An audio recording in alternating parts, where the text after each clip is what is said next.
Hello students, फोनोस institute के YouTube channel में आपका स्वागत है। आज की वीडियो में हम डिस्कस करेंगे यूकेपीएससी पीजीटी फिजिक्स 2021 के क्वेश्चंस का डिटेल सॉल्यूशन। ठीक, ओके। इससे प्रीवियस क्वेश्चन में मैंने डिस्कस किया था part 5, question number 40 to 50 question discuss किए थे, उसमें 10 क्वेश्चंस। तो आज की वीडियो स्टार्ट करते हैं क्वेश्चन नंबर 51 से। ठीक, ओके। तो नाउ क्वेश्चन नंबर 51 जो कि बेस्ड है इलेक्ट्रोस्टैट से और मोस्ट पॉपुलर क्वेश्चन एग्जाम में है। ठीक है, हर एग्जाम में एक क्वेश्चन ऐसा तुमको देखने को मिलेगा। 2 point charges 9E and E। ठीक है, 2 point charges we have 2 point charges plus 9E and E are separated at a distance r। ठीक है, are separated at a distance r from each other where we should keep a third point charge। ठीक है, third point charge from 9E, from 9E charge on the line joining above the two charges, it that means so that system is remains in equilibrium। तो बोल रहा है बहुत problem, बहुत famous problem है। बोल रहा है तीसरे चार्ज को कहाँ रखेंगे कि ये जो पूरा सिस्टम है वो क्या हो जाएगा, इक्विलिब्रियम में आ जाएगा। तो देखो, हमेशा याद रखो कॉन्सेप्ट क्या कहता है, when when charges are like. ठीक है, लाइक मतलब दोनों का साइन सेम होना चाहिए।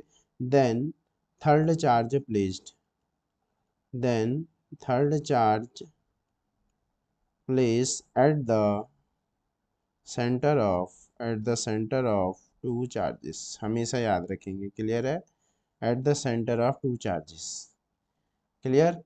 तो देखो, अगर ये पॉइंट P है तो यहाँ पर सपोज दैट क्या होगा, ये F1 हो जाएगा और ये F2 हो जाएगा। तो देखो, एट पॉइंट P पर फोर्सेस क्या है, इनका मैग्नीट्यूड सेम है, बट डायरेक्शन क्या है, डिफरेंट है। तो P ही क्या हो सकता है, एक ऐसा पॉइंट होगा जहाँ क्या होगा, ये ये पूरा ये जो सिस्टम है इक्विलिब्रियम में रहेगा। अगर इस पॉइंट की बात करूंगा तो यहाँ F1 बाहर को आएगा और F2 भी बाहर को आएगा, तो इस पॉइंट में कभी फोर्स जीरो नहीं हो सकता है। सिमिलरली अगर इस पॉइंट की बात करूंगा तो यहाँ पर F1 ड्यू टू E बाहर को होगा और F2 that is due to 9E ये भी बाहर को होगा। तो इस पॉइंट पर भी क्या होगा, फोर्स जीरो पॉसिबल नहीं है। ठीक है, तो हमेशा याद रखना है कि जो हमारे पास क्या होता है, अगर लाइक चार्जेस होंगे तो जो फोर्स जीरो होगा हमेशा क्या होगा, सेंटर ऑफ टू चार्जेस में होगा। ठीक है, और हमेशा याद रखो ये, और स्मॉलर चार्जेस है, ये ट्रिक है। देखो, ये हमारे पास एक ट्रिक है, from smaller charge, from from smaller charge से आपको एक डायरेक्ट डिस्टेंस याद होनी चाहिए। स्मॉलर चार्ज से ये जो एक्स है, स्मॉलर चार्ज से है, ये x equal to r upon 1। ठीक है, वन प्लस Q2/Q1 आता है, 1+। ये आपको डायरेक्ट एज अ ट्रिक की तरह इसको क्या करना है, यूज़ करना है। यहाँ क्या आएगा, वन चार्जेस आर लाइक होगा तो बीच में क्या आ जाएगा, प्लस आ जाएगा। और Q1, और इस केस में क्या होगा, Q2 is greater than Q1। ठीक है, Q2 की क्या वैल्यू रखोगे, हमेशा जो ग्रेटर वैल्यू होगी उसी को हम क्या रखेंगे, उसी को हम क्या रखेंगे, Q2 हम इसमें रखेंगे। ठीक है, तो ये ट्रिक आ गया। तो Q2 क्या रखोगे, हमेशा ग्रेटर वैल्यू, तो x इक्वल टू हमारे पास आ जाएगा आर आ जाएगा, ये 1+। Q2 हमेशा ग्रेटर वाले को रखोगे। ठीक है, इस x, ये जो ट्रिक है इसमें Q2 क्या था, हमेशा ग्रेटर वैल्यू जो कि 9E है, 9E अपॉन क्या आ जाएगा, E आ जाएगा, इसका अंडर रूट। तो यहाँ से क्या आ जाएगा, x इक्वल टू आ जाएगा आर अपॉन 1+, ई से ई कैंसिल हो जाएगा और ये 3 आ जाएगा। दैट मीन्स ये जो x आया है हमारे पास, ये x इक्वल टू क्या आ गया, आर वाई कितना आ गया, 4 आया। ठीक है, ये R/4 पर क्या होगा, अगर हम चार्ज रखेंगे तो यहाँ पर क्या होगा, जो सिस्टम है इक्विलिब्रियम में रहेगा। बट ये R/y कहाँ से, ये R/y कहाँ से, ठीक है, तो ये R/y कहाँ से है, पूरा पूरा याद होना चाहिए। ये R/y कहाँ है, स्मॉलर चार्ज से, स्मॉलर चार्ज से इतनी डिस्टेंस पर थर्ड चार्ज रखेंगे तो फोर्स जीरो हो जाएगा। बट क्वेश्चन में हमको क्या पूछ रहा है, क्वेश्चन में हमको पूछ रहा है कि +9E से बताओ। तो अगर ये पूरी डिस्टेंस क्या हो जाएगी, पूरी डिस्टेंस r है, इतनी x होगी, तो ये कितनी हो जाएगी, r-x। तो 9E से ये जो डिस्टेंस है वो कहाँ से आई है, स्मॉलर चार्ज से आई। बट हमको यहाँ कहाँ से पूछ रहा है, 9E से पूछ रहा है। 9E से कितना होगा, are minus, from from 9E से कितनी डिस्टेंस पर होगा, r-x। ठीक है, तो r कितना आया, आर कितना आया, r minus r by four, x r by four आया है, तो ये कितना हो जाएगा, 4r - r/4, दैट मीन्स कितना आ जाएगा ये 3r/4, 3r/4 फ्रॉम कहाँ से, +9e से। ठीक है, मोस्ट इंपोर्टेंट क्वेश्चन है, तो इसका जो करेक्ट आंसर होगा क्या हो जाएगा, 3r/4। 3r/4 कहाँ से होगा, 3r/4 is very important. 3r/4 कहाँ से होगा, ये होगा बड़े चार्ज से, तो ये क्या होगा, 3r/4 हमारे पास क्या है, ऑप्शन नंबर क्या है, सी में प्रेजेंट है, तो इसका करेक्ट आंसर क्या हो जाएगा, सी इसका क्या हो जाएगा, करेक्ट आंसर हो जाएगा। क्लियर, ठीक है ना। तो ये मोस्ट इंपॉर्टेंट क्वेश्चन है, ठीक है। तो इस तरीके से इस with the help of direct trick ही तुम इस क्वेश्चन को क्या कर सकते हैं, आप लोग सॉल्व कर सकते हो। तो ट्रिक हमेशा याद रहनी चाहिए, ठीक है। अगर इफ चार्जेस आर अनलाइक, ठीक है, इफ चार्जेस आर अनलाइक, अगर चार्जेस क्या होगा हमारे पास अनलाइक होगा, तो तब आप यूज़ कर सकते हो, यहाँ पर 1 माइनस आ जाएगा, Q2/Q1 आ जाएगा, डायरेक्ट एज अ ट्रिक याद कर सकते हो, बीच में माइनस आ जाएगा अगर एक प्लस और एक माइनस होगा तो। क्लियर। तो हर एग्जाम में क्वेश्चन पूछा जाता है, मोस्ट इंपॉर्टेंट क्वेश्चन है। Now moving on, question 52। Question number 52, two bodies of masses, two bodies of masses m1 and m2, ठीक है, two bodies of masses m1 and m2 have same kinetic energy, have same kinetic energy. If P1 and P2 are their linear momentum, then the value of P1 और P2। ठीक है, तो ये भी question, ये question famous problem है, हर बार पूछा जाता है, ये भी 2018 में भी पूछा गया है, और जो ये जो 51 क्वेश्चन है वो भी 2018 लेक्चरर में फिर से रिपीट हुआ है। ठीक है, मतलब उसका डिजिट चेंज हुआ है, पर क्वेश्चन अगर ऐसा आना है तो इसी तरीके का क्वेश्चन पूछा गया है इक्विलिब्रियम से। ठीक है, तो वी नो दैट, हम क्या जानते हैं, relation between kinetic energy and momentum, kinetic energy equal to कितना होता है, p² / 2m, where p is the momentum, m is the mass. अब इस क्वेश्चन में मेंशन है, ठीक है, this in this question mention कि हैव सेम काइनेटिक एनर्जी, तो काइनेटिक एनर्जी सेम होगा, तो इसका मीन्स से क्या हो जाएगा कि ये जो p² इक्वल टू, ये p² इक्वल टू क्या आ जाएगा, 2m आ जाएगा, तो 2 तो कांस्टेंट ही रहेगा, तो यहाँ से p² जो होगा, ये जो p² होगा ये डायरेक्टली प्रोपोर्शनल होगा मोमेंटम के, गेटिंग, और p प्रोपोर्शनल होगा किसके, √m के। तो मोमेंटम कैसे वेरी कर रहा है, √मास की। ठीक है, तो अब हमने क्या करना है, इसको टू बॉडीज़ के लिए लिख देना है, तो P1 अपॉन अगर हम P2 फाइंड आउट करेंगे, तो ये क्या होगा, पहले वाले मास का √ अपॉन दूसरे वाले मास का √, तो यही पूछा गया था, इतना ही इजी क्वेश्चन है। ठीक है, कॉन्सेप्ट आना चाहिए आपको। तो P1 अपॉन P2 क्या होगा, √m1 अपॉन √m2, जो कि क्या है हमारे पास ऑप्शन नंबर थर्ड में क्या है, प्रेजेंट है। ठीक है, तो third is the correct answer of this question. ठीक, तो ये रिलेशन आपको पता होना चाहिए। क्लियर है, तो ये फिर से रिपीट क्वेश्चन हुआ है, 2018 में भी एक इसी तरीके का क्वेश्चन पूछा गया है। तो ये प्रीवियस करने का सबसे बड़ा प्रॉफिट यही है कि हमको ये पता चल जाता है कि एग्जाम में किस तरीके के क्वेश्चन और किस टॉपिक से ज़्यादा पूछे जाते हैं। क्लियर।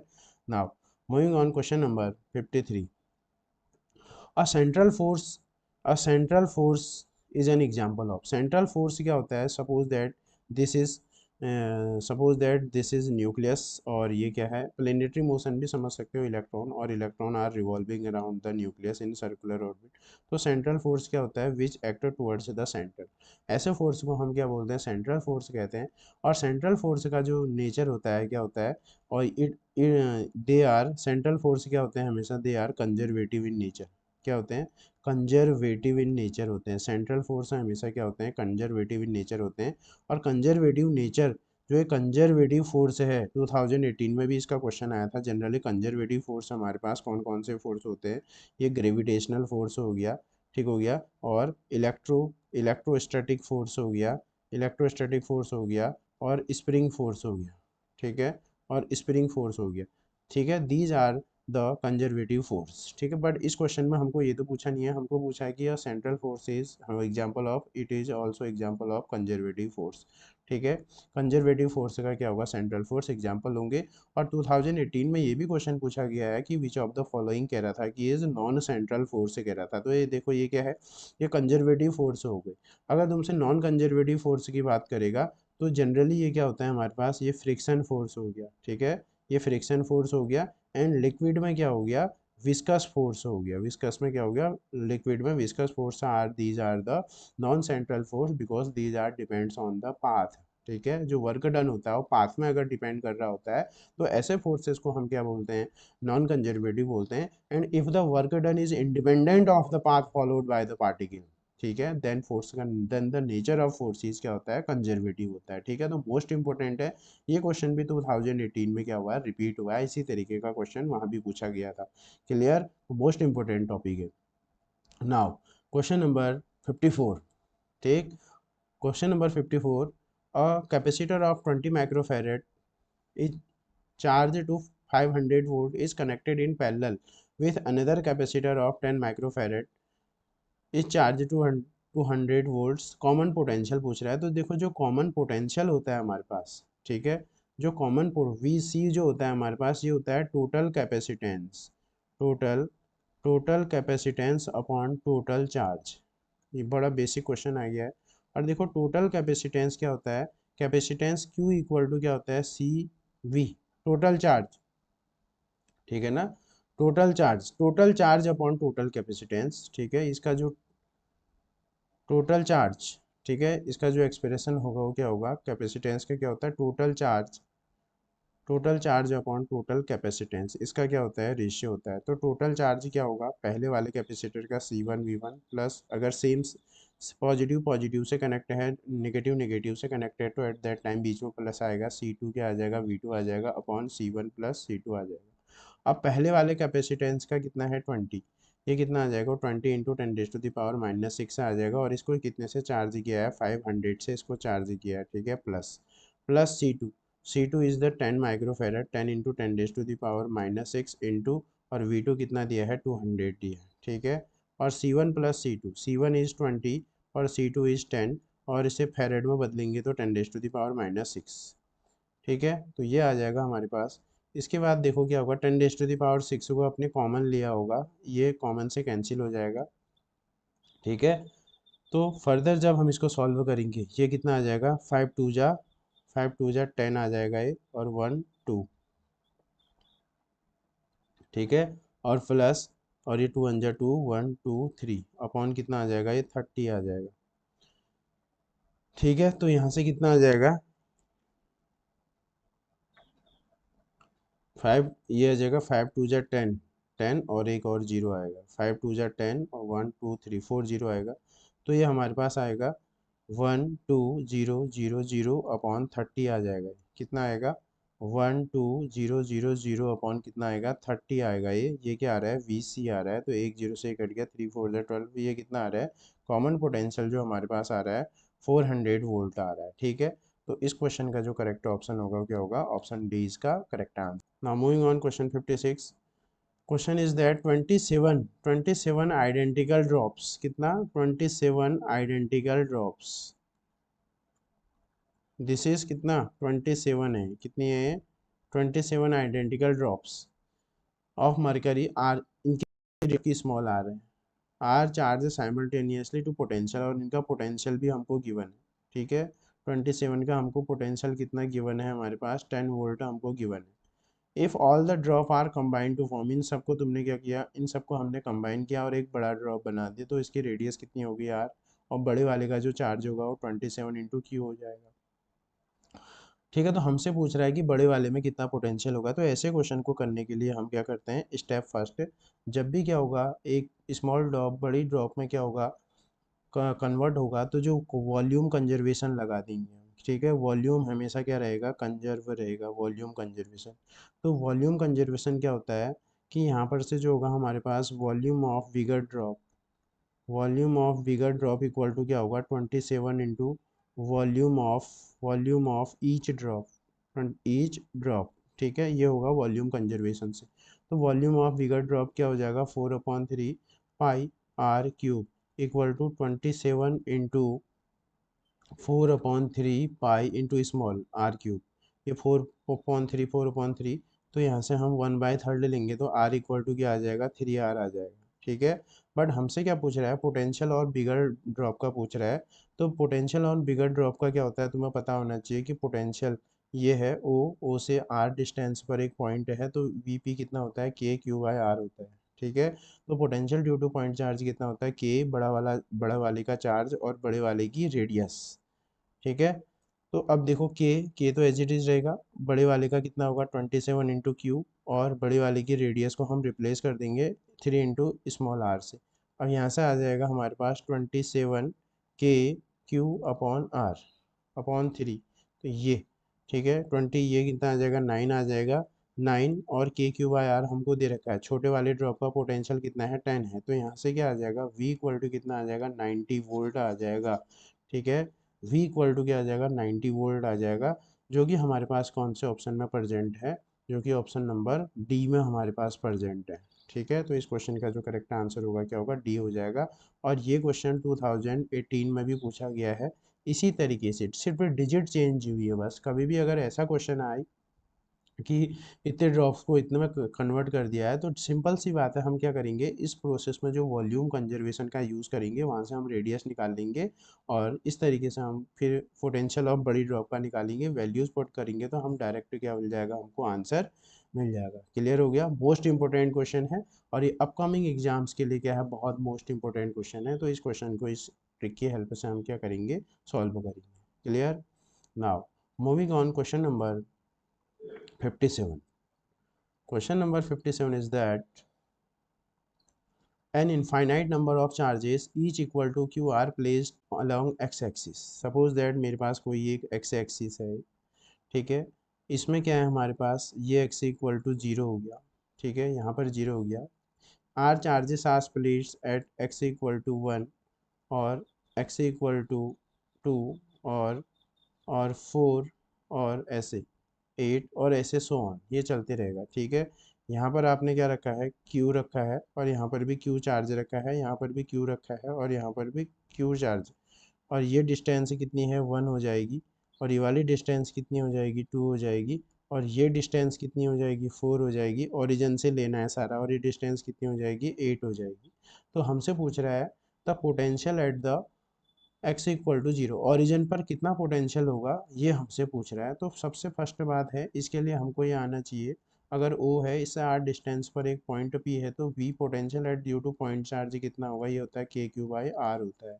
गेटिंग, तो हम क्या करेंगे, अब O पर कौन कौन पोटेंशियल देगा, O पर 1 वाला भी देगा, 2 वाला भी देगा, 4 वाला भी देगा, और 8 वाला भी देगा। ठीक है, 1 पर कौन कौन पोटेंशियल देगा, ये अपने आप से पूछना है।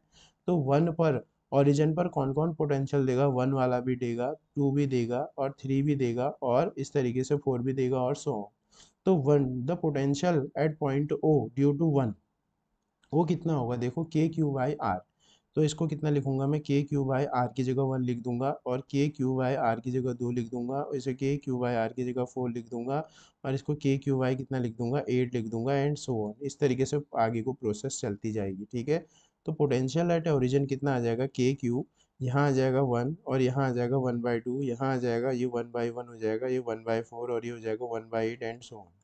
ठीक है, अब देखो मैक्सिमम बच्चे क्या करते हैं, इसी इसी सीरीज में उलझे रह जाते हैं। ठीक है, तो देखो यहाँ जो यहाँ क्या आता है, देखो यहाँ तो डिफरेंस सेम है नहीं, तो ये क्या है, एपी तो है नहीं है, एपी नहीं है, ये जीपी है। देखो ये क्या है, ये वाली सीरीज क्या है, जीपी है, ये सीरीज क्या है, एपी नहीं है, जीपी है। और जीपी के इनफाइनाइट टर्म का सम आपको पता होना चाहिए, A equal to 1 minus r, where A is the क्या होता है, फर्स्ट टर्म होता है, ए क्या होता है, फर्स्ट टर्म होता है यहाँ। तो ये फॉर्मूला आपको पता होना चाहिए, जीपी के इनफाइनाइट टर्म का sum when r is less than 1। बस अब क्वेश्चन हो गया, इतना सा इसमें याद रखना था, के क्यू अपॉन ए कितना है 1, और 1 माइनस आर कितना आ जाएगा 1/2। आर यहाँ कैसे निकालते हैं, सेकंड टर्म 1/2 को अगर 1 से डिवाइड करोगे तो 1/2 आ जाएगा, तो सबको डिवाइड आपस में, सेकंड को फर्स्ट से डिवाइड करोगे तो it will always equal to 1/2।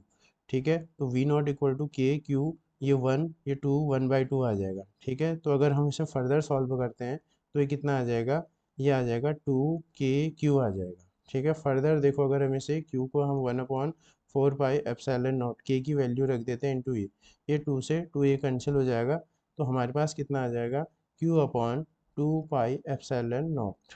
ठीक है, तो क्या ये आंसर है, ऑप्शन में आंसर देख फॉर्म में है। ठीक है, तो इस क्वेश्चन का जो करेक्ट ऑप्शन तो इसमें मेंशन है नहीं। ठीक है, तो इसका जो करेक्ट आंसर हो जाएगा वो ये क्या हो जाएगा, Q/2 pi epsilon not. Suppose that ये कितना आ जाएगा, Q/2 पाई एप्सिलॉन नॉट, इसका ही क्या हो जाएगा, ये करेक्ट आंसर हो जाएगा। क्लियर है? तो मोस्ट इंपॉर्टेंट क्वेश्चन है। इस तरीके के क्वेश्चन जो अपकमिंग एग्जाम्स में क्या होते हैं, रिपीट हो सकते हैं। ठीक है, तो इस क्वेश्चन में जनरली आपको ये याद रखना है कि जीपी बनती है इस तरीके के क्वेश्चन में। कभी वो पोटेंशियल, जैसे इस क्वेश्चन में पोटेंशियल पूछा है तो उसी तरीके से क्या आ जाएगा, कभी इलेक्ट्रिक फील्ड भी पूछ लेगा इसी तरीके का क्वेश्चन। तो सिमिलरली आप कमेंट बॉक्स में मेरे को क्या बताएंगे, सेम यही क्वेश्चन है, कमेंट बॉक्स में मेरे को बताएंगे कि इलेक्ट्रिक फील्ड एट ओरिजिन कितना होगा। ठीक है, तो इसके लिए क्या करेंगे, आप कमेंट बॉक्स में मुझे बताएंगे कि अगर इस तरीके का अरेंजमेंट होगा तो electric field at the centre origin में कितना होगा। क्लियर? तो डेफिनेटली इसको अपने आंसर को कमेंट बॉक्स में मेंशन जरूर करेंगे। Now question number 58 most important question है, रिपीटेड क्वेश्चन है, बहुत हर एग्जाम में लगभग पूछा ही जा रहा है। After charging of capacitor bye battery and dielectric slab is insert between the plates of capacitor. ठीक हो गया, ये बोलता है कि एक कैपेसिटर है, इसमें हमने एक डाइलेक्ट्रिक स्लैब को हमने क्या कर दिया, इंसर्ट कर दिया बोल रहा है। ठीक है, तो डाइलेक्ट्रिक स्लैब को अगर हम इंसर्ट करेंगे तो तो बोलता है the battery is not disconnected. मतलब क्या हुआ, बैटरी इज नॉट डिसकनेक्टेड का मतलब बैटरी इज स्टिल कनेक्टेड, मतलब बैटरी को तुमने क्या किया है, अलग नहीं किया है। अगर तुम बैटरी को after the charging battery is still connected, that in this process जो पोटेंशियल डिफरेंस होता है, बिटवीन द प्लेट्स